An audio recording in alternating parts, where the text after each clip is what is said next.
Yes, we're back. We keep talking in the phone. I don't know.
And welcome to Foxborough's Emergency Board of Selectmen meeting. Today is October 30th, and this is the second meeting that we had yesterday. We had one in the afternoon to talk about emergency preparedness just before the storm came.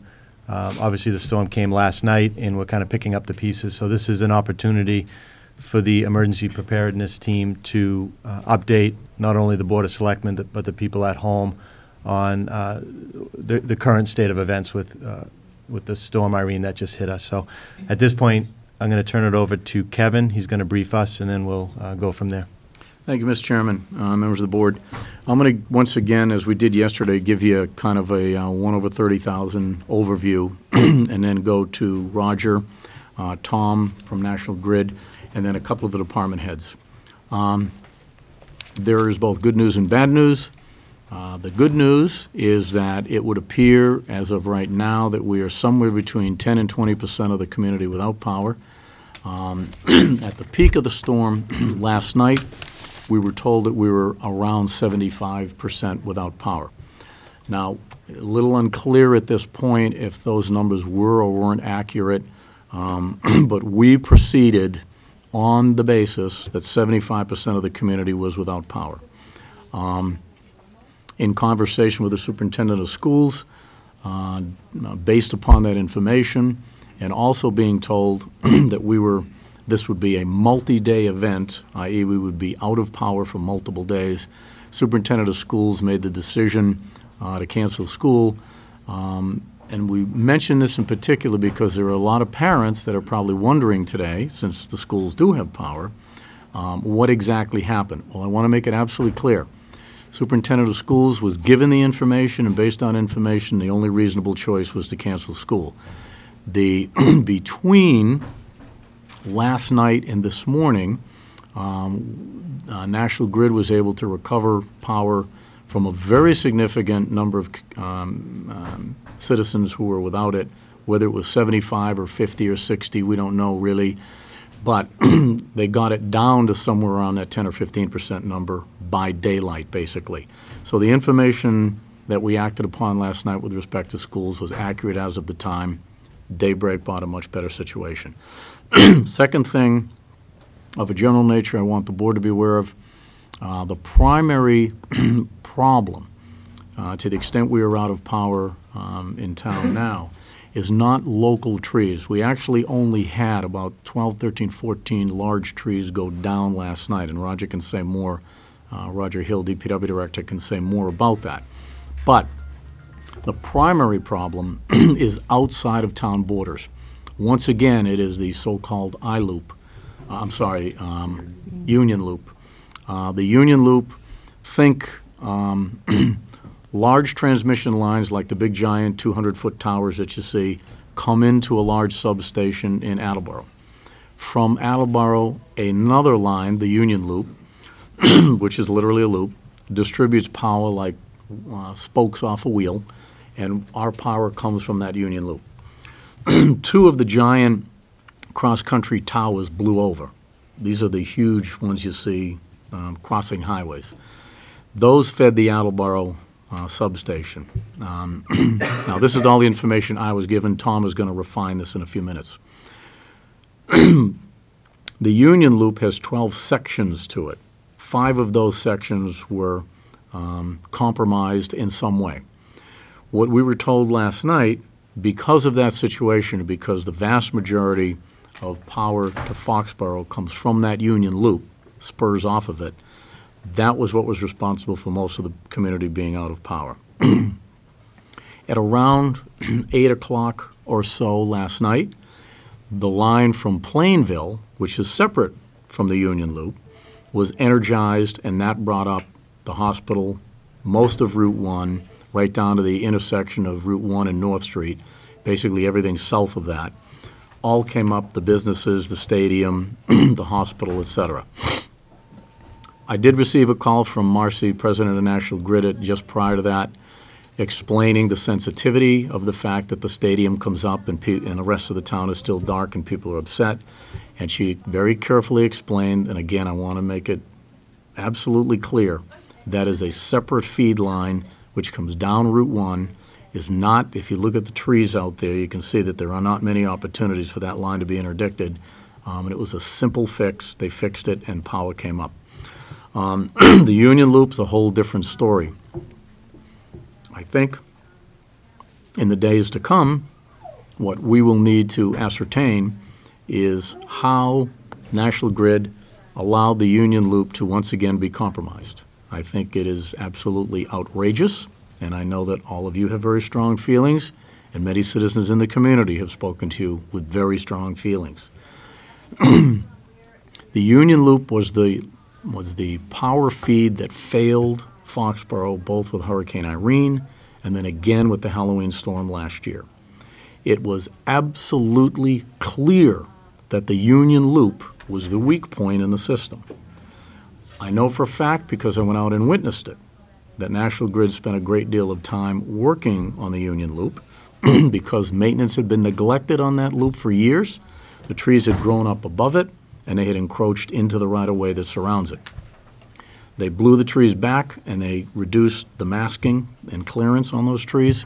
However, it's very evident that it was not done to the degree of success that would have assured, in the fairly minimal conditions we had yesterday, that we wouldn't suffer a fairly significant failure again.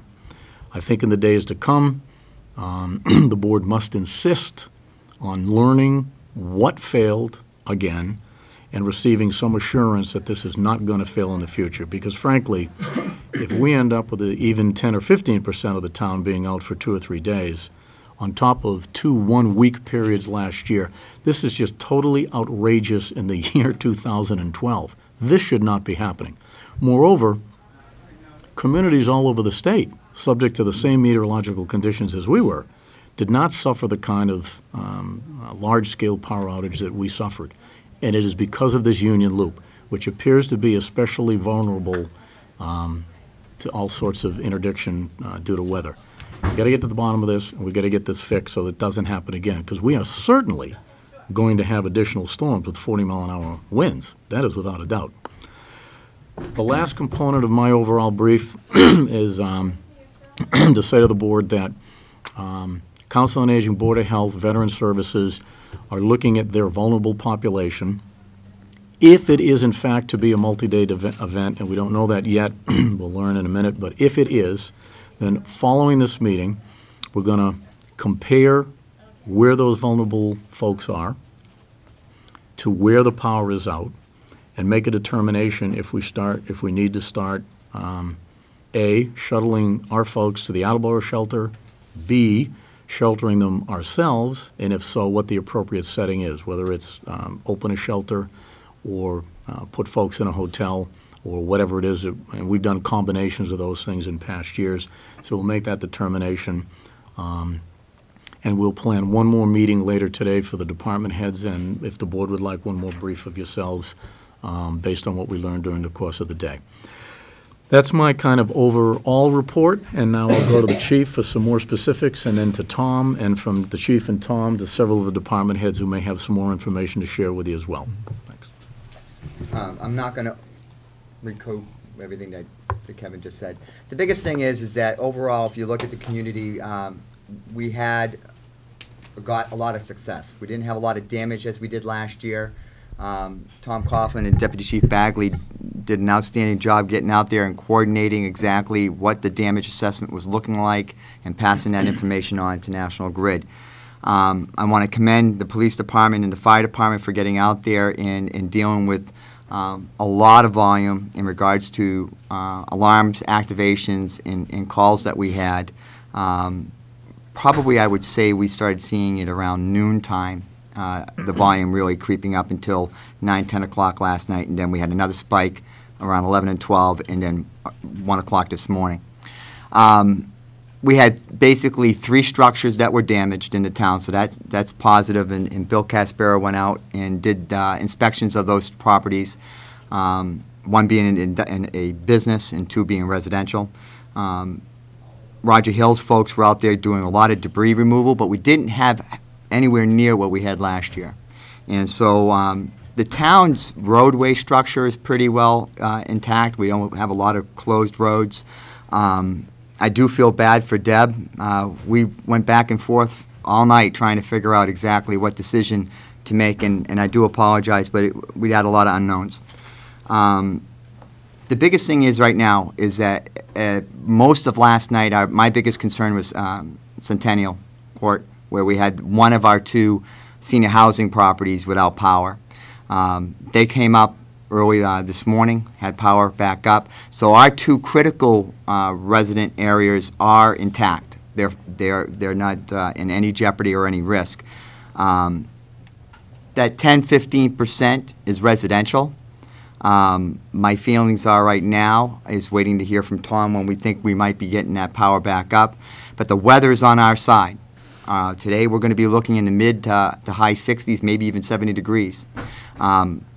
Tonight the temperatures are going down around 56, 58 degrees. And we're looking at that for multiple days. So the temperatures are definitely on our side for the residents that don't have power. In regards to their decisions and our decisions on do we need to relocate them or not. I'm leaning more towards that we don't have to unless they have a critical need, and that's the list that Vicki and Mike and them are working on, and then we just deal with those folks as needed and just support the rest of those residents that are in that area as best as we can with information. I think that's what they're looking for, and that's the key that I'm focusing on, is getting the right information out to the residents. Outside of that, I think that we as a community just really worked well together, and we were fortunate that the damage wasn't any severer than it was. Thank you, Chief. Tom, if you could maybe give us an update on what you know in regards to the... I think I have to start out by, again, on behalf of National Grid, apologizing to the town for any kind of erroneous information, but also to School Superintendent Spinelli for the decisions she had to make based on what we told her. So that's something that we're going to have to get really good at. Regarding the Union Loop, Kevin Pecos really described that quite well. Just to continue a little bit about the structure, just think of it as a huge loop with radial feeders that go off to the various towns around Attleboro. We're one of those here. There are actually 3 substations off of the feed that comes from the Union Loop, one in Mansfield, 2 in Foxborough, one down by the highway barn, the other one on Neponset Street. Rest assured that National Grid takes it very seriously, and if we didn't do a good job last time, the regulatory process is not about fines and issuing traffic tickets. In order to issue that fine, there's a regulatory process that requires the company to determine what the remedial actions are taken. That's what are we going to do to repair it today? What's that corrective action that we have to take to make sure it doesn't happen again? So expect that the regulators will probably come down really hard on us to make sure we get that done right this time, whatever that remediation is. Just an update on the town. It seems like the Union Loop, at least serving Foxborough, is back up and running. The part of town that's the most affected right now is the northwest part of town, so north across Beach to out of Mechanic Street. There are crews up there working right now, and as a matter of fact, they're doing what they call the tag-out procedure, where they start at the first substation by the highway barn and then go to the substation on Ponset Street. What they do is they have to make sure that everything is properly isolated so the crews can get up there and work safely. So once they finish their safety briefing and start the work, probably sometime early afternoon, I'll have a good update for you as far as when that's going to be restored. Hopefully they can get out quickly. But as we get near the end of the storm, we're going to know the individual customers that are out too. So through public safety, I'll feed that to the board. And hopefully we have some very good news this afternoon that things are going to happen very quickly. We're going to be So dealing. the primary outage right now, Tom, is still from the Union Loop? No, It's we not. have the power from the Union Loop, so we actually So do are, we know what's knocked out the northwest part of town? we do. We do. You mean as far as what area? Yeah, I mean, is it a big feeder line somewhere? Well, actually, it's not a big feeder line. The big feeder lines go down Chestnut Street, up Mechanic Street, as far as Chestnut Street. So what we're dealing with is the main feeder on Chestnut Street, that's still down, and it's feeding all of those neighborhoods from north over to Mechanic Street. Okay. So it's a distribution line issues. It might be Pleasant Street. As a matter of fact, the crew was on Pleasant Street when we just left them, so they're going to deal with the tree. I did offer the services of Highway if the tree crews needed to go someplace else, as long as they clear the line to make Other it than safe. that big tree on Pleasant, we don't know of any trees anywhere else that has taken down a primary. So that's got to be a big piece of this. Again, that could be, but also when you restore things, you have to remember the what we call the side taps off of the main streets going down to the side streets. There's one on Wayne, for instance, off of Mechanic Street.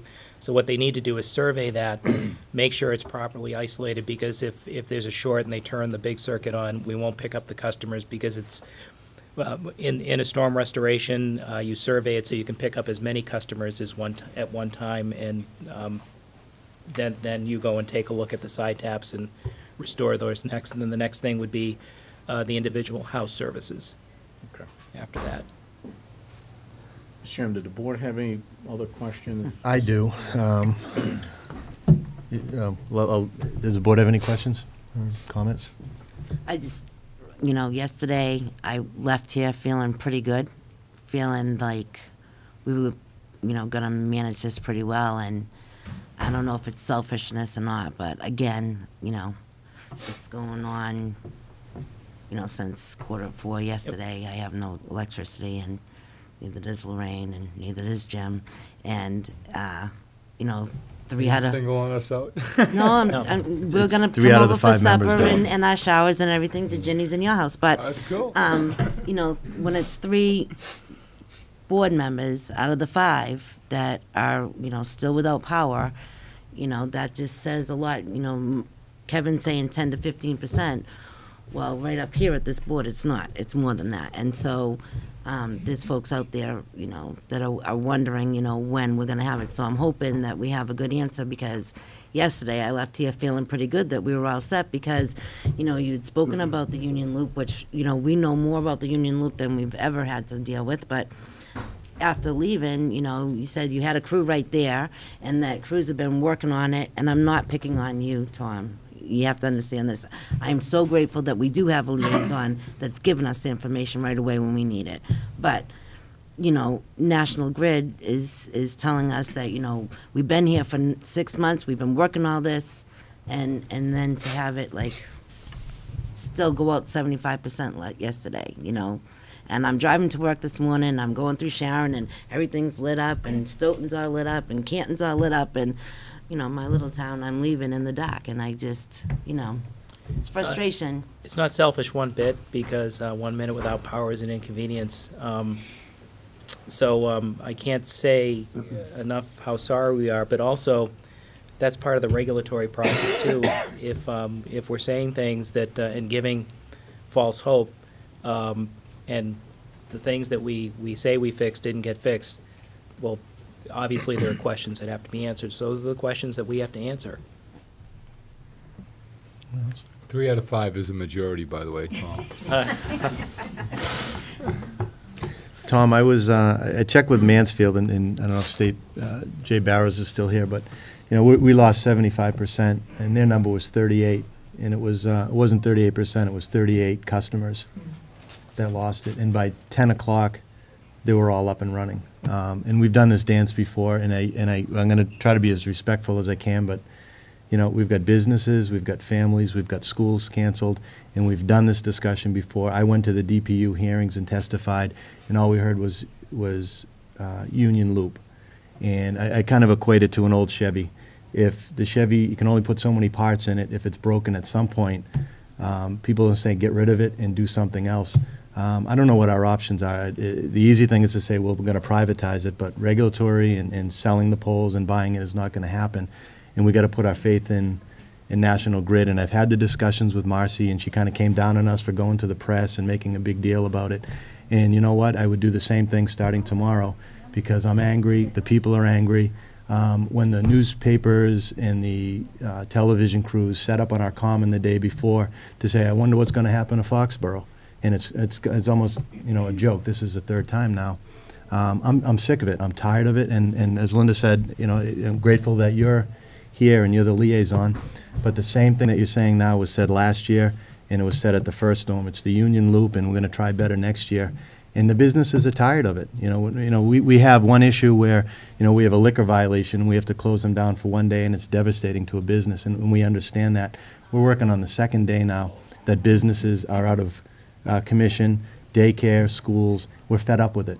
So I don't know what we're going to do, but it's going to start at this table, and it's going to go on. And hopefully, you know, the electricity's up by the end of today, but we're just sick and tired of it. All right. I don't know what's special about Foxborough, that it's the center of the big joke of electricity, but it can't continue. I mean, we're tired of it.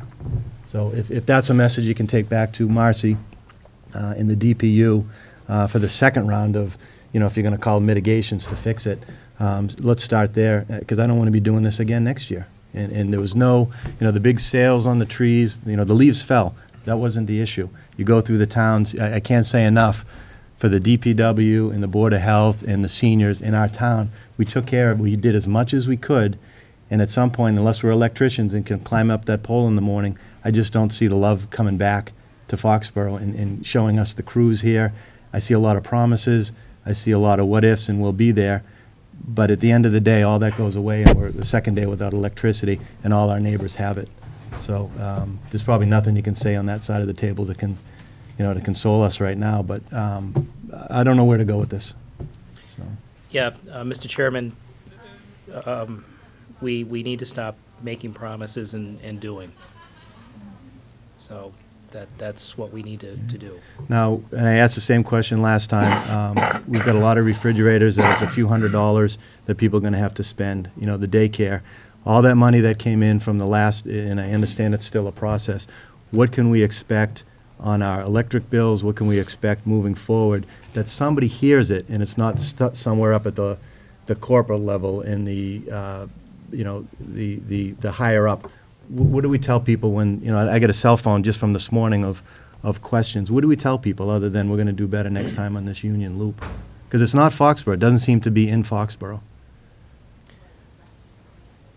I will have to get an answer to you, Jim, on that, because it sounds like there are a few needs, people who might have lost food and things like that. So I'll get you an answer on all of that. Can I ask you this? Last time, Marcy was going to come to our selectmen's meeting, and I'll be honest with you, she got a little cold feet because of the tension, and she didn't want it to be in the auditorium. Can we have somebody that can answer the question at our table for the benefit of the people sooner than later, as soon as next week? So, you know, we'll try to curb it so it's not a lot of anger and hostility. But the answers need to come and the questions need to be asked publicly, because it seems like it worked a little bit last time with the DPU, and somebody heard us, and that's why the fines were there. And I think the second time, I'm gonna try the same approach. Okay, I'll make sure that happens. Thank you. Anybody else? Hold on, boy. Anybody else? Kevin, so will we go through the same process in terms of filing with the DPU, or how does that work at this point? Well, I think the first step is the information gathering step. I'll be asking, as soon as we are through the emergency phase, meaning as soon as power is restored, I'll be asking the department heads within 3 days for their after-action reports. Then I'll write a all-encompassing after-action report and deliver that to the board. That'll be what happened that was an improvement, what happened that isn't.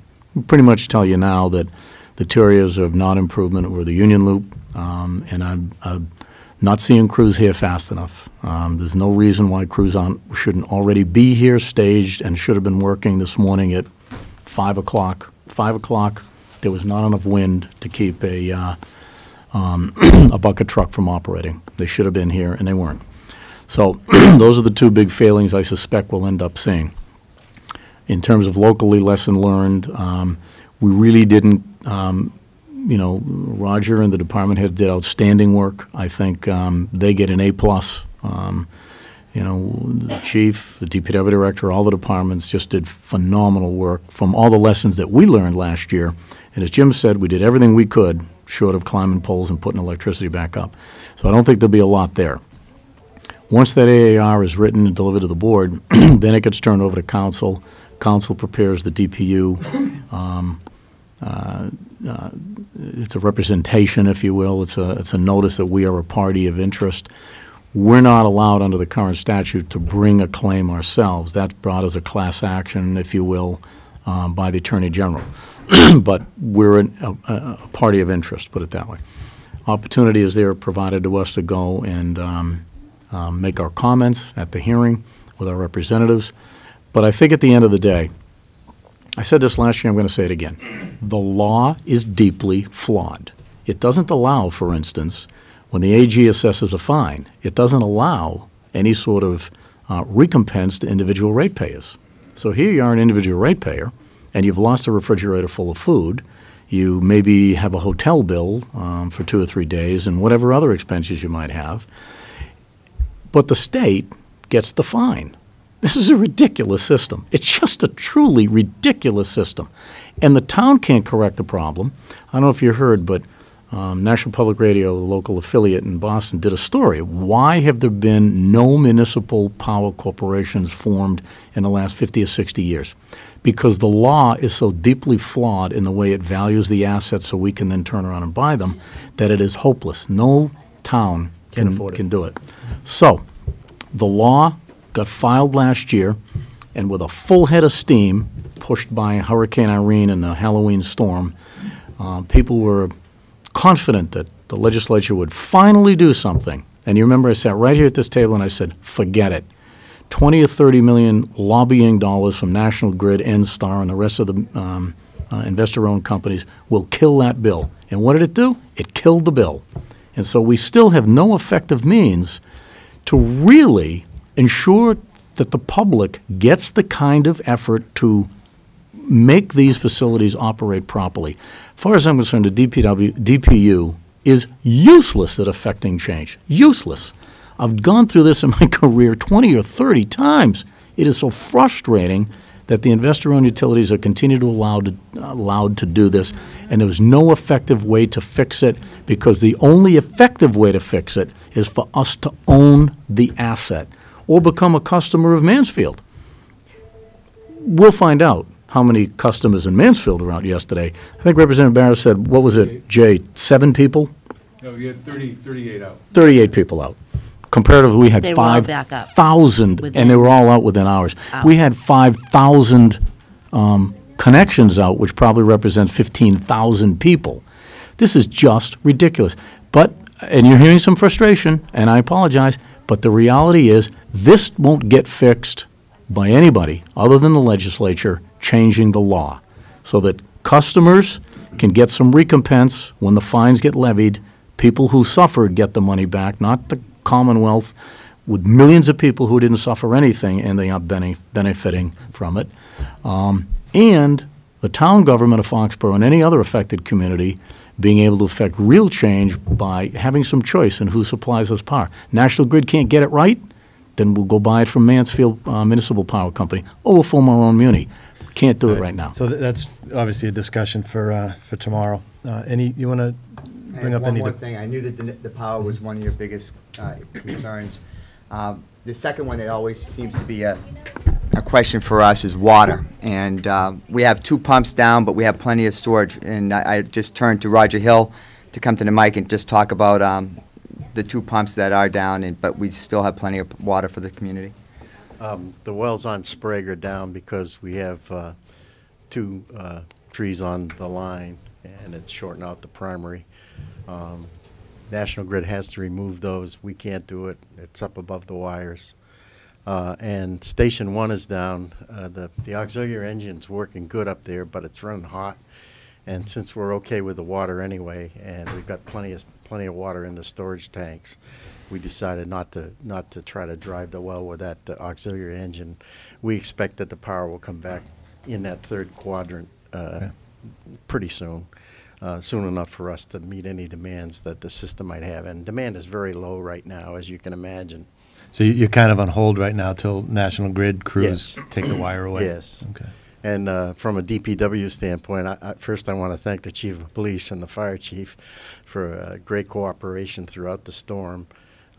We decided to quadrant the town. We put a piece of heavy equipment and 3 guys in each quadrant, and it really worked out better than the last time, where if the police or the fire found a problem that we needed to be at, we were at it very quickly. So we got the big stuff out of the road. One thing I want to say to the residents: everybody needs to become a catch basin cleaner in the town of Foxborough, especially this time of year. We have some localized flooding, and it's mostly due to the fact that the catch basins are clogged with leaves, as we would expect, because most of the leaves came down. We do have the perennial problem with water overtopping Moore Street, just south of the bleachery. But we're working with conservation to try to work out a solution to that right now, too. So that's all I have to say. I'm happy with the way things went from our point of view. Our guys did great. Pete Solo and Dave Liberty did terrific work. And Hope Avenue is open. We took the tree out. Okay. Thanks, Roger. Sandra. Oh, sure. Yep.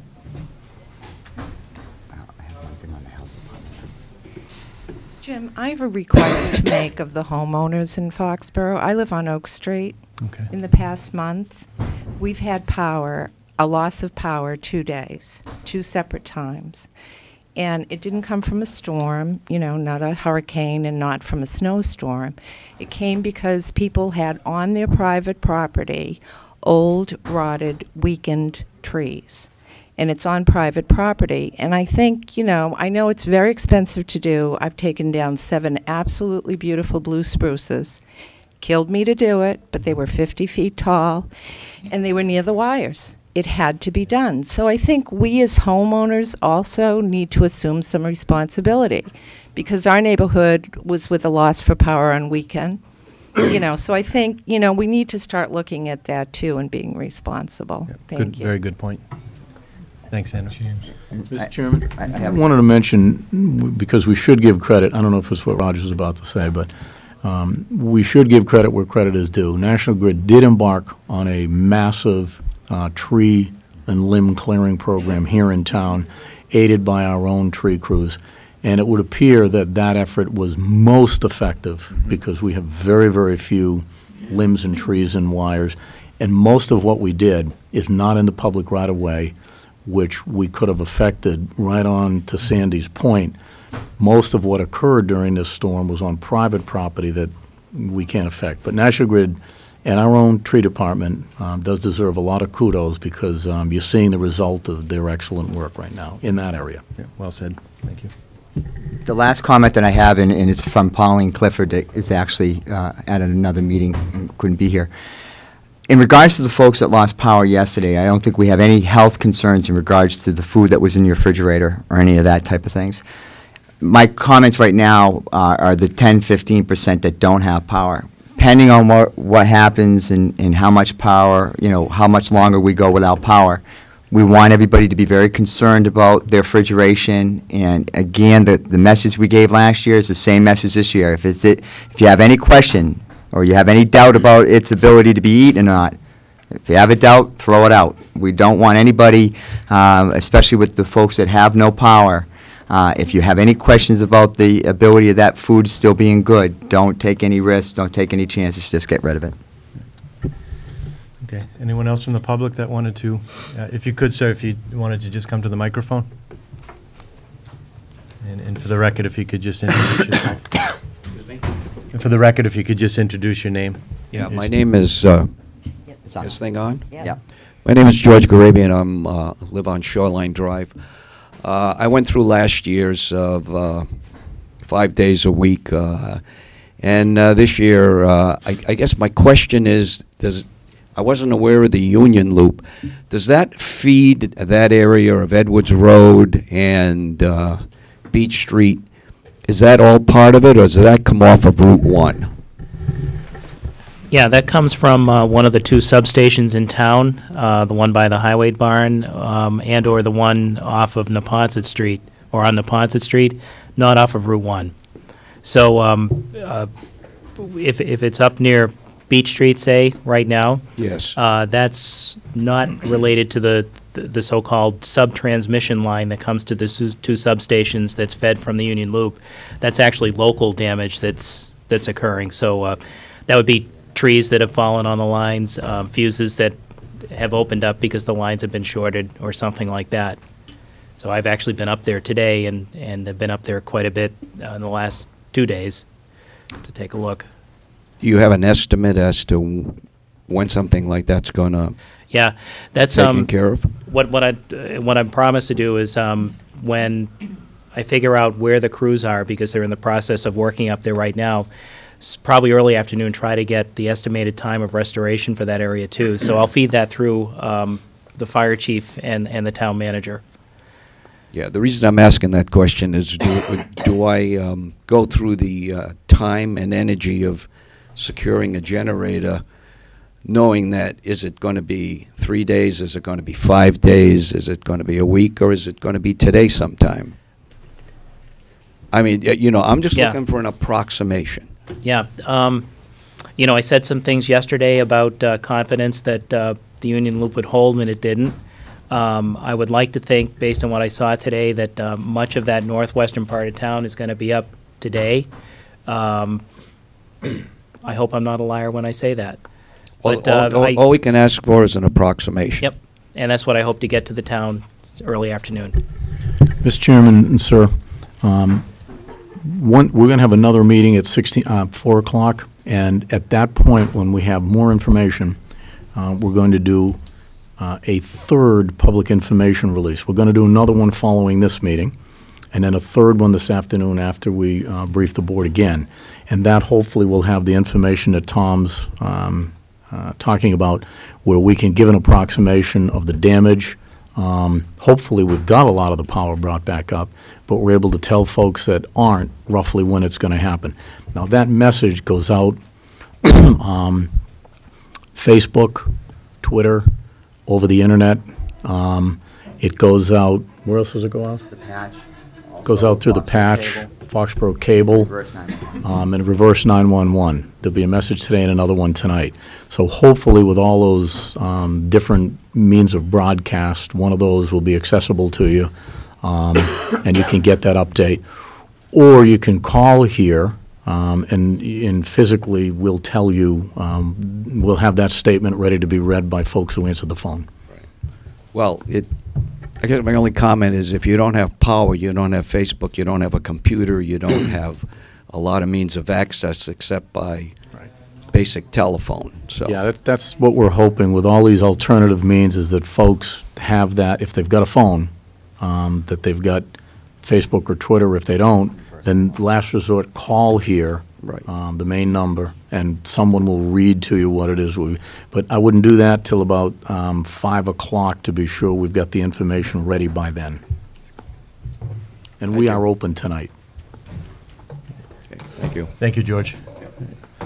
Mr. Chairman, there's a couple other folks who wanted to give you some information on our vulnerable populations, Council on Aging Director, Vets Director, and Board of Health. Hi, I'm Vicki Lowe, Council on Aging Human Service Director. We called all of the people that are on the critical needs list, people that have significant health issues that are in that northwest corner. It was about a dozen people. We've been able to reach all except 2, and one of them will need to be sheltered if we do not have power today. by tonight. So I'm just waiting to hear. But the good news is a lot of people have gone with family, and we've been able to get in touch with their contacts. So we're in pretty good shape that way. And I would just encourage anyone, like this gentleman, if you have a cell phone, get it on reverse 911 so that you can hear those informational messages as they come out. So we're here at the Senior Center. You can do it on our computer lab if you need to. Thanks. Vicki, just see Roger after the meeting. Yeah. Oh, yeah. Okay. And Vicki, I did go to the meeting yesterday and obviously participated last year. I just wanted to say thank you for, you've got almost a personal knowledge of where the critical needs people are. I talked to John and Eric this morning over at the 2 state-run housing facilities, and very appreciative of all the work that you did and all the outreach. And I know you came in on your day away yesterday to do this, so All right. very well done. Thank you. Thank you.